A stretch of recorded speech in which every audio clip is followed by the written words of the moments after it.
Olá a todos, sejam bem-vindos a mais um vídeo do nosso canal aqui da Igreja Luterana de Interlagos. Sou o pastor Rômulo Souza, quero conduzi-los hoje na Bíblia ao longo do ano com o nosso último estudo do livro do profeta Ezequiel. Vamos juntos? Hoje, dia 28 de agosto, Ezequiel 45 a 48 é o nosso objeto de estudo. Capítulo 45 tem vários destaques. A porção da terra separada para Deus, a porção do príncipe de Israel, pesos e medidas, ofertas do ano novo e na Páscoa. Lembrando que nós vamos ler todos os capítulos, fazendo pouquíssimas interrupções, para ao final retomarmos o que aprendemos hoje e o que aprendemos de modo geral no livro do profeta Ezequiel. Vamos à leitura do capítulo 45 na Nova Almeida atualizada. São basicamente 25 versículos, vamos à leitura. Quando vocês repartirem a terra como herança, façam uma oferta ao Senhor, uma porção santa da terra. O comprimento dessa porção será de 12,5 km e a largura será de 5 km. Ela será santa em toda a sua extensão. Dessa porção, o santuário será uma área quadrada de 250 metros por 250, tendo ao redor uma área aberta de 25 metros de largura. Dessa porção santa, separe uma área de 12,5 km de comprimento por 5 km de largura. Ali estará o santuário, o lugar santíssimo. Este será o lugar santo da terra, destinado aos sacerdotes, ministros do santuário, que dele se aproximam para servir o Senhor. E lhe servirá de lugar para suas casas. Será também um lugar santo para o santuário. Os levitas, ministros do templo, terão uma propriedade de 12,5 km de comprimento por 5 de largura, onde poderão morar em suas cidades. Separem uma área de 2,5 km de largura por 12,5 km de comprimento ao lado da porção santa, para ser propriedade da cidade. Ela pertencerá a toda a casa de Israel. O príncipe terá a sua parte dos dois lados da porção santa e da propriedade da cidade, diante da porção santa e diante da propriedade da cidade. Do lado oeste se estenderá na direção do oeste, do lado leste se estenderá na direção do leste. O comprimento corresponderá a uma das porções das tribos, desde a fronteira oeste até a fronteira leste. Esta terra será a propriedade do príncipe em Israel. Os meus príncipes nunca mais oprimirão o meu povo, pelo contrário, distribuirão a terra à casa de Israel, segundo as suas tribos. Assim diz o Senhor Deus: basta, ó príncipes de Israel, afastem a violência e a opressão e pratiquem o juízo e a justiça. Deixem de fazer explorações entre o meu povo, diz o Senhor Deus. Tenham balanças justas, efa justo e bato justo.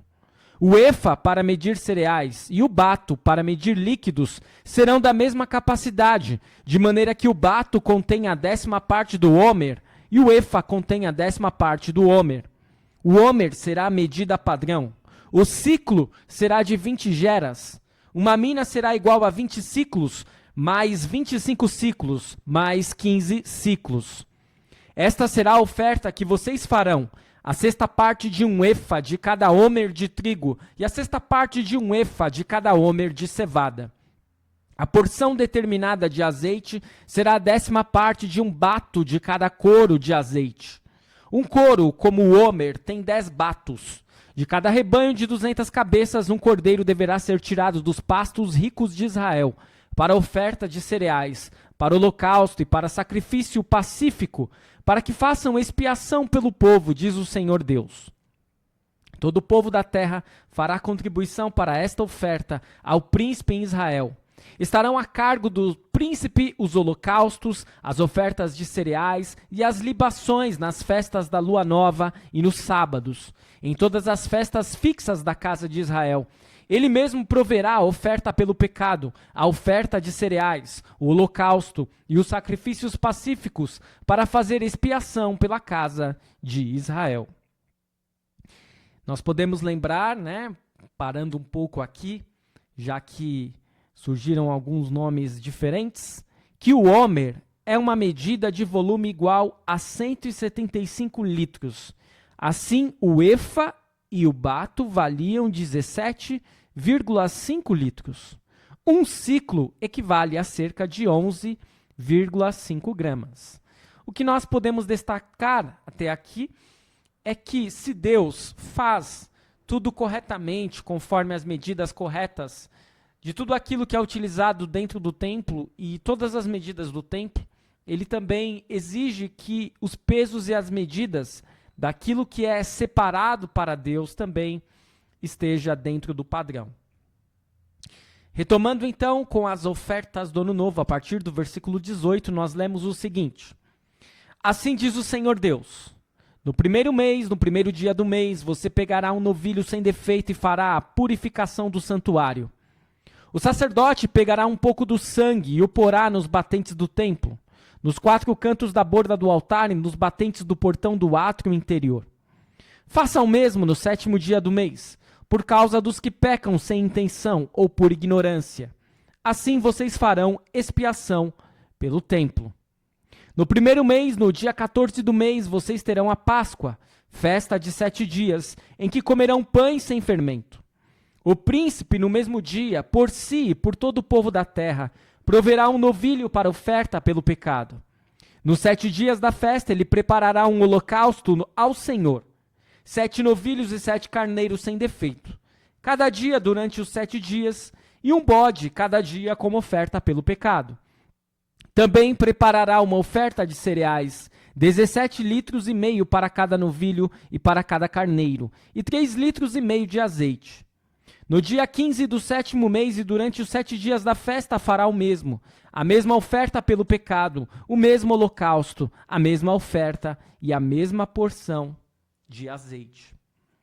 Eis a leitura do capítulo 45 e de repente nós podemos questionar por que novamente falar em ofertas de Ano Novo, em Páscoa, se estas regras já não haviam sido dadas antes lá, especialmente nos livros do Pentateuco, especialmente lá em Êxodo, em Números, em Levítico.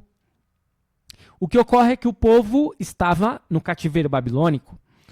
Os antepassados já haviam morrido. E se estas regras, estes preceitos não fossem dados novamente, poderia ser que não fosse feito conforme a santa vontade de Deus, exatamente como Deus gostaria que fosse feito.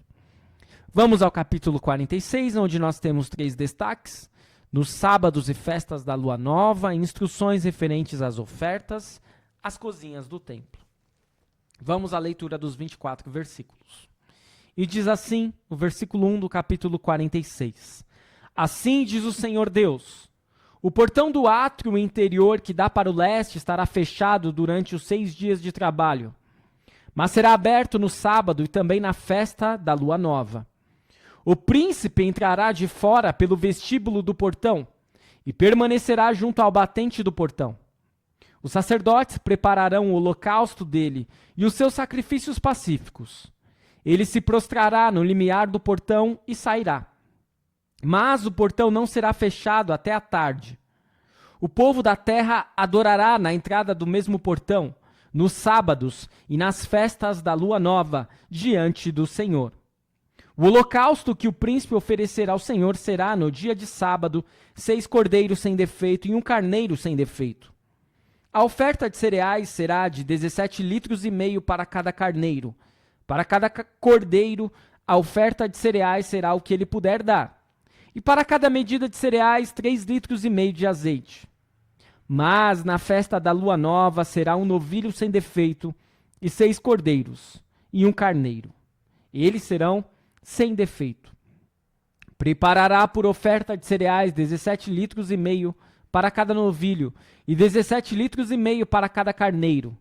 Mas pelos cordeiros, segundo as suas posses, e para cada medida de cereais, 3 litros e meio de azeite, Quando o príncipe entrar, entrará pelo vestíbulo do portão e sairá pelo mesmo caminho.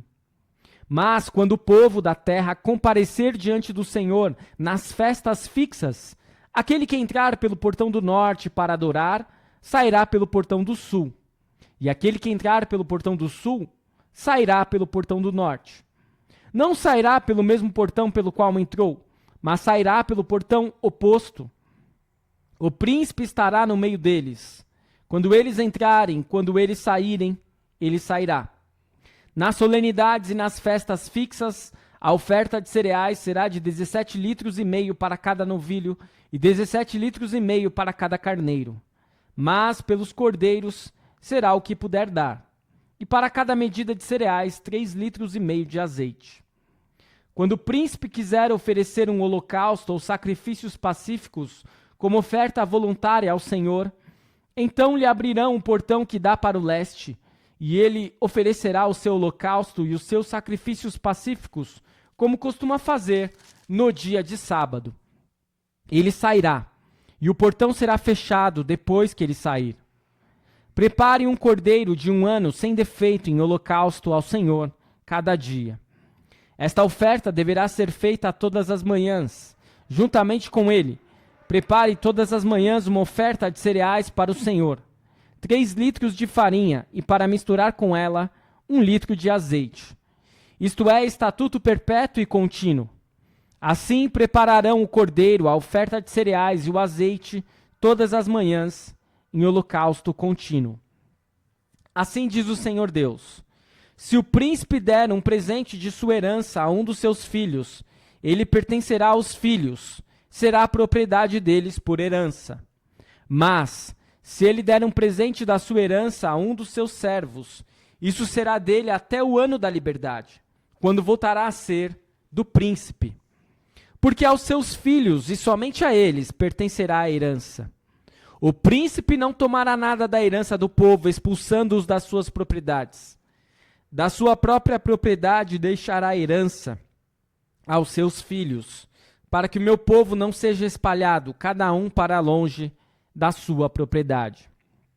Depois disto, o homem me levou pela entrada que estava ao lado do portão, para as câmaras santas dos sacerdotes, as quais davam para o norte.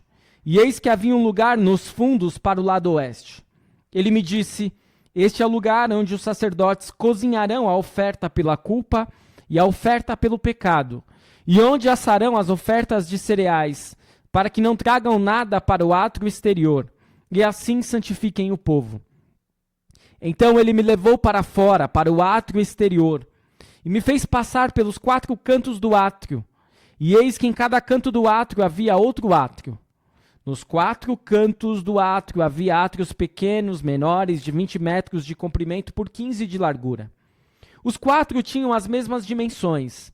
Havia um muro ao redor dos átrios, ao redor dos 4, e havia lugares para cozinhar ao pé dos muros ao redor. Então ele me disse: são estas as cozinhas onde os ministros do templo cozinharão os sacrifícios do povo. Até aqui a leitura, e nós percebemos que as instruções referentes às ofertas são dadas e, obviamente, que Deus não precisava destas ofertas, mas os seus sacerdotes iriam, com certeza, usufruir das ofertas de cereais, das ofertas de animais, pois dali eles obteriam o seu sustento. Lembrando que ontem nós vimos instruções a respeito dos sacerdotes e das pessoas que tomariam conta do templo, e seguramente que lá está claramente expresso que eles não teriam herança, que a herança deles seria o Senhor. Daí então as ofertas que eles necessitam para a sua subsistência. Vamos ao capítulo 47, onde nós temos 2 destaques: as águas que saem do templo e as fronteiras da terra de Israel. Vamos à leitura dos 23 versículos, iniciando pelo versículo 1 do capítulo 47. Depois disto, o homem me fez voltar à entrada do templo, e eis que água saía de debaixo do limiar do templo e corria na direção do leste, porque a fachada do templo dava para o leste. A água vinha de debaixo do lado direito do templo, do lado sul do altar. Ele me fez sair pelo portão do norte para dar uma volta por fora, até o portão exterior, que dá para o leste. E eis que a água borbulhava do lado direito. O homem saiu para o leste, tendo na mão um cordel de medir. Mediu 500 metros e me fez passar pela água que me dava pelos tornozelos. Mediu mais 500 metros e me fez passar pela água que me dava pelos joelhos. Mediu mais 500 metros e me fez passar pela água que agora me dava pela cintura. Mediu ainda outros 500 metros e era já um rio que eu não podia atravessar, porque as águas tinham crescido. Eram águas em que se podia nadar, um rio pelo qual não se podia passar andando. Então ele me perguntou: você viu isso, filho do homem? Então o homem me levou de volta à margem do rio. Quando cheguei lá, eis que à margem do rio havia grande abundância de árvores dos dois lados do rio. Então me disse: estas águas correm para a região leste, descem ao vale do Jordão e entram no mar, cujas águas ficarão saudáveis. Todos os seres vivos que povoam os lugares por onde este rio passar terão vida. E haverá muitíssimo peixe, porque essas águas chegaram lá. As águas do Mar Morto se tornarão saudáveis, e tudo viverá por onde quer que esse rio passar. Junto a ele se acharão pescadores, desde En-Gede até em Eglaim. Haverá lugar para estender e secar as redes. Os peixes serão de muitas espécies, como os peixes do Mar Grande. Mas os seus charcos e os seus pântanos não se tornarão saudáveis, serão deixados para o sal. Nas duas margens do rio nascerá todo tipo de árvore frutífera. As folhas dessas árvores não murcharão, e elas nunca deixarão de dar o seu fruto. Produzirão frutos novos todos os meses, porque são regadas pelas águas que saem do santuário. Os seus frutos servirão de alimento, e as suas folhas de remédio. Assim diz o Senhor Deus: estas serão as fronteiras pelas quais vocês repartirão a terra como herança para as 12 tribos de Israel. José terá duas partes. Repartam a terra em partes iguais, pois jurei dá-la aos pais de vocês. Assim, esta mesma terra lhe será dada como herança. E este será o limite da terra do lado norte, desde o Mar Grande, pelo caminho de Hetlon, até a entrada de Zedade, Ramate, Berota, Sibraim, que ficam na fronteira entre Damasco e Ramate, até Hazer Haticom, que está na fronteira de Haurã. Assim a fronteira será desde o mar até Hazar-Enon, na fronteira de Damasco ao norte, que é também a fronteira de Ramate. Esta será a fronteira do lado norte. No lado leste, a fronteira será entre Haurã e Damasco, entre Gileade e a terra de Israel, será o Jordão. Vocês medirão desde o limite do norte até o Mar Morto. Esta será a fronteira do lado leste. No lado sul, a fronteira irá desde Tamar até as águas de Meribacades. E então, seguindo o ribeiro do Egito até o Mar Grande, esta será a fronteira do lado sul. No lado oeste, a fronteira será o Mar Grande, subindo até diante da entrada de Ramate. Esta será a fronteira do lado oeste. Repartam esta terra entre vocês segundo as tribos de Israel. Vocês devem reparti-la como herança para vocês e para os estrangeiros que moram no meio de vocês, que gerarem filhos no meio de vocês. Eles deverão ser considerados como naturais entre os filhos de Israel, junto com vocês. Eles receberão uma herança no meio das tribos de Israel. Na tribo em que o estrangeiro estiver morando, ali vocês lhe darão a sua herança, diz o Senhor Deus. Aqui nós temos então mais uma visão do templo, e é uma visão que pode nos chocar um pouco, todas essas águas saindo do templo, e depois uma descrição a respeito das fronteiras da terra de Israel. Seria uma visão para logo na sequência, em que o povo retornaria do exílio babilônico, ou seria uma visão mais adiante para o novo templo? Fica a dúvida. Vamos ao capítulo 48, que conclui o livro do profeta Ezequiel. Temos vários destaques, dentre os quais os limites de 7 tribos, os limites dos sacerdotes e dos levitas, os limites da cidade, a área do príncipe, os limites das outras 5 tribos, os portões da cidade. Vamos à leitura. São estes os nomes das tribos, desde a parte extrema do norte, via Retlon, até a entrada de Ramate, até Hazar-Enon, o limite norte de Damasco, até junto de Ramate, e desde o lado leste até o oeste, Dan terá uma porção. Limitando-se com Dan desde o lado leste até o lado oeste, Aser terá uma porção. Limitando-se com Aser desde o lado leste até o lado oeste, Naftali terá uma porção. Limitando-se com Naftali desde o lado leste até o lado oeste, Manassés terá uma porção. Limitando-se com Manassés desde o lado leste até o lado oeste, Efraim terá uma porção. Limitando-se com Efraim desde o lado leste até o lado oeste, Ruben terá uma porção. Limitando-se com Ruben desde o lado leste até o lado oeste, Judá terá uma porção. Limitando-se com Judá desde o lado leste até o lado oeste, ficará a região sagrada que vocês devem separar. Terá 12,5 km de largura, o mesmo comprimento que o das outras porções. Desde o lado leste até o lado oeste, o santuário estará no meio dela. A região que vocês devem separar ao Senhor terá 12,5 km de comprimento e 5 km de largura. Esta região sagrada será dos sacerdotes. Terá ao norte 12,5 km a oeste, 5 km de largura a leste, 5 km de largura ao sul e 12,5 km de comprimento. O santuário do Senhor estará no meio dela. Será para os sacerdotes santificados, para os filhos de Zadok, que cumpriram o seu dever e não se desviaram, como fizeram os levitas, quando os filhos de Israel se desviaram. Será uma região especial dentro da região sagrada, um lugar santíssimo, fazendo limites com a porção dos levitas. Os levitas terão uma área de 12,5 km de comprimento por 5 km de largura, paralela à porção dos sacerdotes. Seu comprimento total será de 12,5 km e a largura será de 5 km. Não poderão vender nem trocar nenhuma parte dessa área. A melhor parte da terra não pode ser transferida a outros porque é santa para o Senhor. A área que restar de 2,5 km de largura por 12,5 km de comprimento será para o uso civil da cidade, para habitação e para arredores. A cidade ficará no meio. Estas serão as suas dimensões. O lado norte de 2.250 metros, o lado sul de 2.250 metros. O lado leste de 2.250 metros e o lado oeste de 2.250 metros.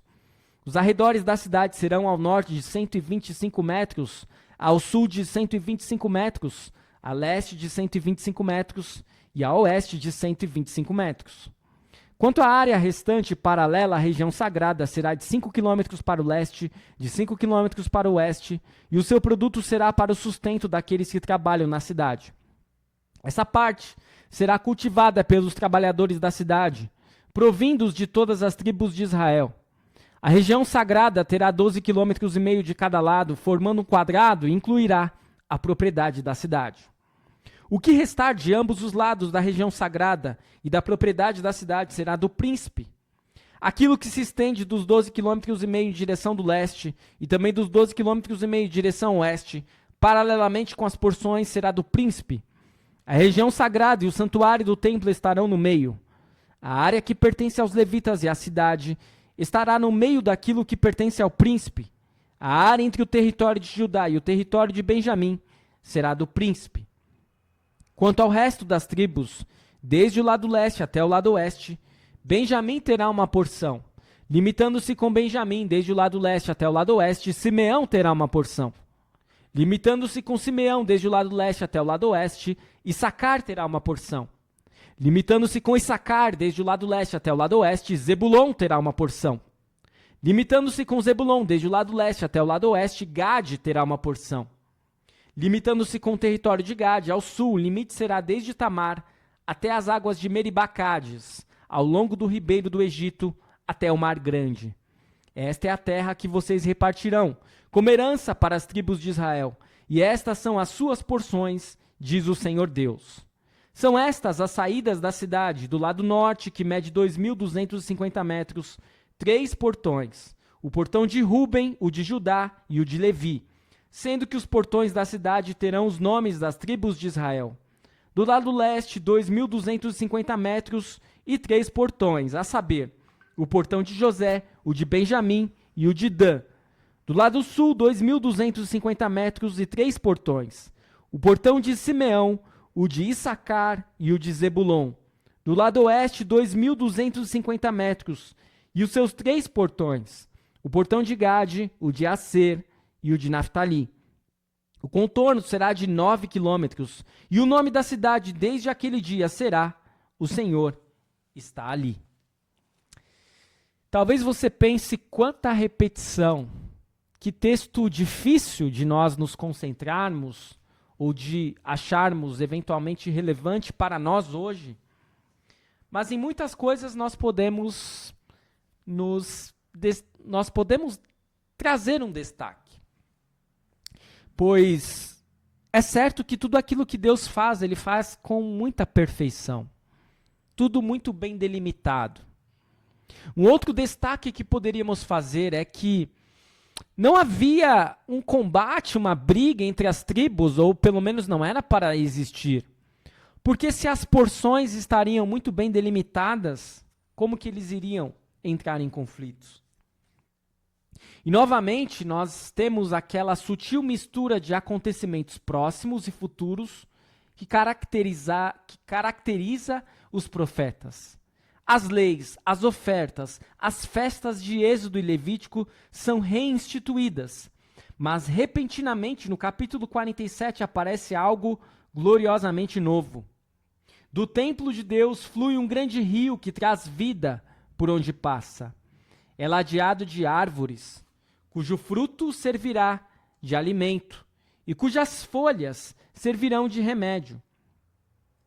E claro que esse rio vai aparecer novamente no livro de Apocalipse.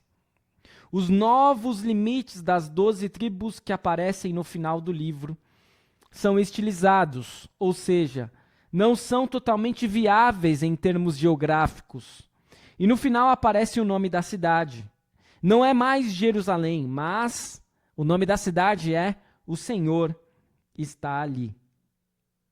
Perceba, portanto, que este texto, estes últimos capítulos do livro do profeta Ezequiel, é muito mais uma visão esplendorosa de glória de Deus, de um futuro, da futura Sião, da futura Jerusalém, e não necessariamente da cidade na qual eles retornariam. Vamos retomar os principais ensinamentos de Ezequiel 45, 46, 47 e 48, com auxílio da Bíblia da Reforma. No capítulo 45, Deus enuncia prescrições destinadas a impedir futuras contaminações do templo. Ele protege com zelo a sua casa de adoração, mas também permite meios pelos quais o povo pode se aproximar dele e servi-lo. Deus deu aos israelitas um príncipe, não um rei. O Pai Celestial é o rei de Israel. Os israelitas deviam apresentar as suas ofertas ao príncipe. No Antigo Testamento, Deus ordenou dias e tempos de adoração com cerimônias apontando para o vindouro Messias. No capítulo 46, Deus dá a Ezequiel prescrições adicionais para o príncipe e para a adoração. O príncipe incorporava o papel de Israel na adoração, representando tanto o sacerdote como o rei, como fizeram Davi e Salomão. O anfitrião de Ezequiel acompanha-o ao extremo ocidental do complexo do templo. Então o anjo leva Ezequiel aos 4 cantos do pátio exterior. Deus graciosamente dá prescrições para a distinção entre o sagrado e o profano. No capítulo 47, o guia de Ezequiel o leva ao pátio interior, onde uma corrente de água começa a jorrar, transformando o mar morto. A graça de Deus transforma o que estava morto para produzir vida nova. Como é grande o poder de Deus, como é suave a bondade de Deus para conosco. Na sequência, da mesma maneira que o complexo do templo simbolizava a adoração ideal e o rio apresentava as bênçãos de Deus, fluindo ao seu povo, também a distribuição da terra simboliza a abundante graça de Deus. Cada tribo é bem-vinda de volta. Na nova aliança, Deus reconciliou cada pessoa consigo mesmo, incluindo todos nós. Finalizando no capítulo 48, A idealizada terra prometida é símbolo profético de um lugar em que será possível o tipo de adoração descrito antes. Este é o templo da Santa Igreja Cristã e do céu. O lugar é a redimida e restaurada comunidade dos santos, reunidos desde todos os povos e nações sobre a terra. O Senhor está ali, simboliza o que Deus tem feito por você e por mim, por meio de Cristo Jesus. Ele se tornou o nosso Deus. Mediante o perdão dos pecados, ele passou a morar conosco para sempre. Deus guarda a aliança que ele fez. E assim nós estamos finalizando o estudo do livro do profeta Ezequiel com estes últimos 4 capítulos. Quero ler ainda uma porção aqui da Bíblia da Reforma, onde nós temos a visão de Lutero sobre o livro de Ezequiel. A visão na primeira parte de Ezequiel nada mais é do que a revelação do reino de Cristo na fé aqui sobre a terra, nos 4 cantos do mundo inteiro, como é dito no Salmo 19. É assim que eu compreendo, pois ninguém pode ser profeta, como testifica São Pedro, a não ser que tenha o Espírito de Cristo. Esta visão, além do mais, simboliza o fim do sacerdócio, do culto e da organização eclesiástica instituída e dada a Moisés, pois tudo foi estabelecido até a vinda de Cristo. Pois esta profecia contém 2 coisas. A primeira é que Israel e Judá retornarão à sua terra depois do cativeiro. Isso aconteceu durante a época do rei Ciro e dos persas, antes do nascimento de Cristo, quando os judeus de todos os países voltaram à sua terra e para Jerusalém. Eles também vinham todos os anos a Jerusalém para as festas, advindos de países estrangeiros onde mantinham residência, trazendo consigo muitos gentios. Mas a esperança dos judeus de que haveria outro retorno físico à sua terra e do estabelecimento da antiga ordem mosaica das coisas é algo com que sonharam por conta própria. Não há uma única letra nos profetas ou na escritura que expresse ou signifique algo assim. Na verdade, está escrito que eles retornarão de todas as terras, as quais haviam sido lançados. Não todos, efetivamente, mas apenas alguns deles, de todas as terras. O segundo e melhor ponto nesta profecia é que Deus promete criar algo novo na terra e fazer uma nova aliança, diferente da antiga aliança de Moisés com a qual ainda sonhavam. Isso está claro, não apenas em Ezequiel, mas também em Jeremias, capítulo 31 e em muitas outras passagens.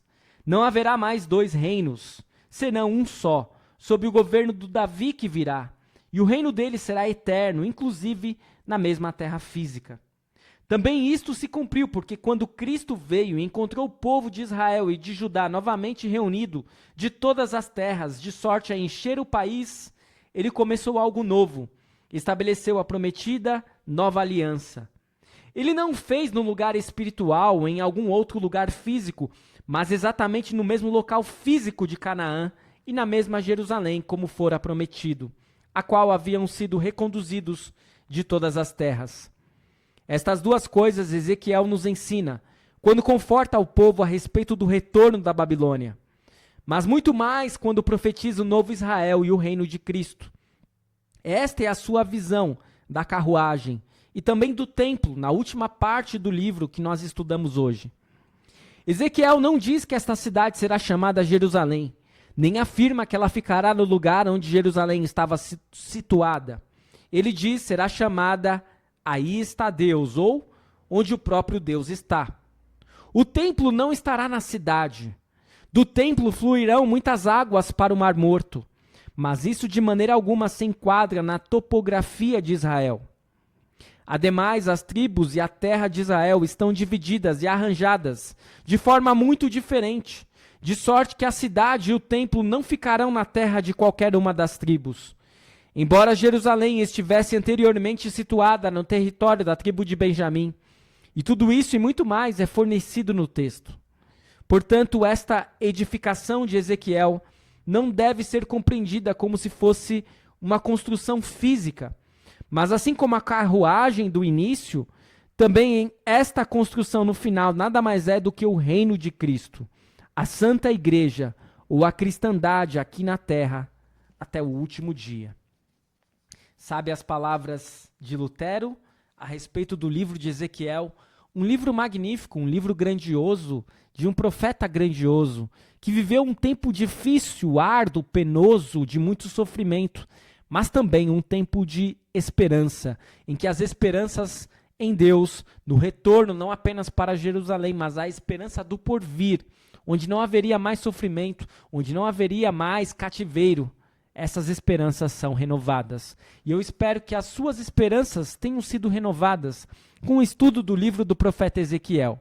Muito obrigado por nos acompanhar. Este é um trabalho feito por mim, pastor Rômulo Souza, um projeto da Igreja Luterana de Interlagos. Se você quer nos auxiliar, eis aí as formas em que você pode ajudar e apoiar neste trabalho. Curta, comente, compartilhe, ative o sininho de notificações e, se puder, também pode contribuir conforme os dados pelo Pix. Muito obrigado por nos acompanhar. Amanhã retomaremos com o estudo de mais um livro do Antigo Testamento. Estamos aí na finaleira, como eu havia dito antes, o livro de Esdras, ou Esdras, como queiram. Os primeiros capítulos, 1 a 4, amanhã, dia 29 de agosto. Até o nosso próximo vídeo.